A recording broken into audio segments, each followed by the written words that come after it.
Living up to the theme driving growth and equitable outcomes towards shared prosperity, Malaysia National Budget 2020 exemplifies the government's continued resolve to build the necessary foundation for Malaysians to capture the full potential of the fourth industrial revolution.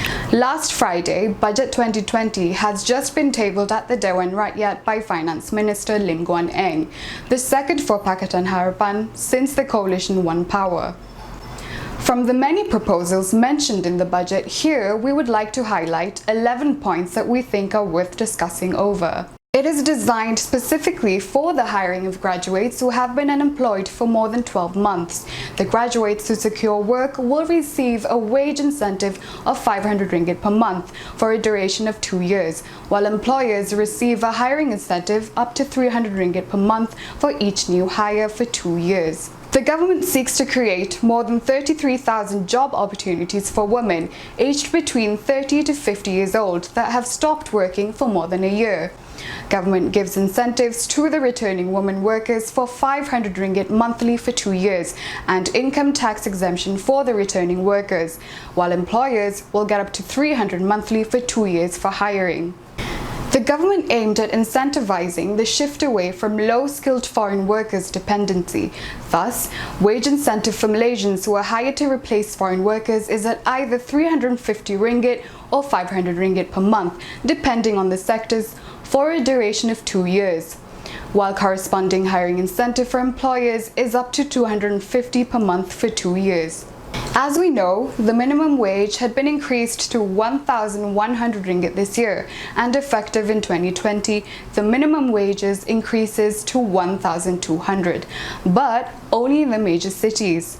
This is to balance the needs of employees working in high cost of living in major urban cities. In line with the government's ambition to improve the livelihoods, individuals above 40 years old as well as disabled persons aged 18 years old and above who earn less than 200 monthly will be provided with incentives of 300 per month.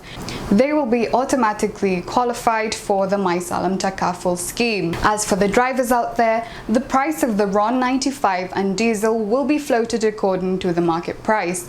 Plus, whenever the RON 95 market price exceeds 2 ringgit 8 cents, it will be subsidized by the government. Moreover, for BSH cash aid receivers, 30 ringgit monthly for cars and 12 ringgit monthly for motorcycles will be given.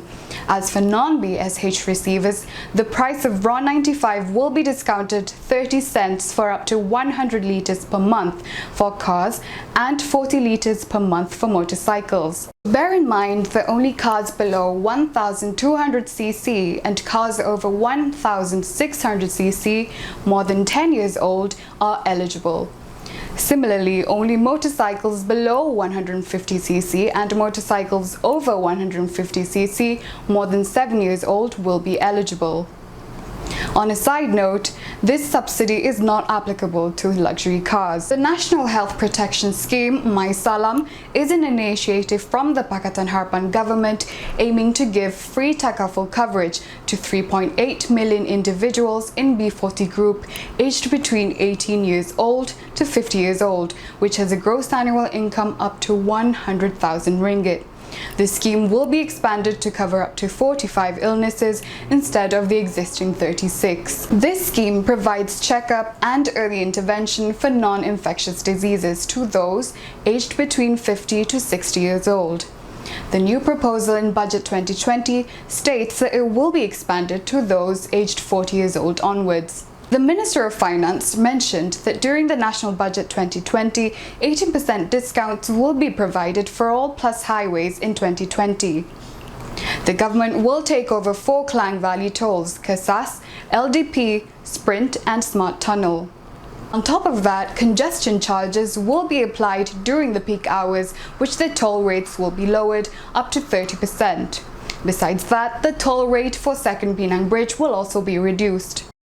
On this matter, fertility treatment of up to 6,000 ringgit of income tax relief, new EPF withdrawals and 90 days mandatory maternity leave will be provided to mothers. Besides that, individual tax relief will be increased to 2,000 ringgit for each child attending a registered nursery or kindergarten. To ensure the health of the children, government will allocate 60 million ringgit for pneumococcal vaccination.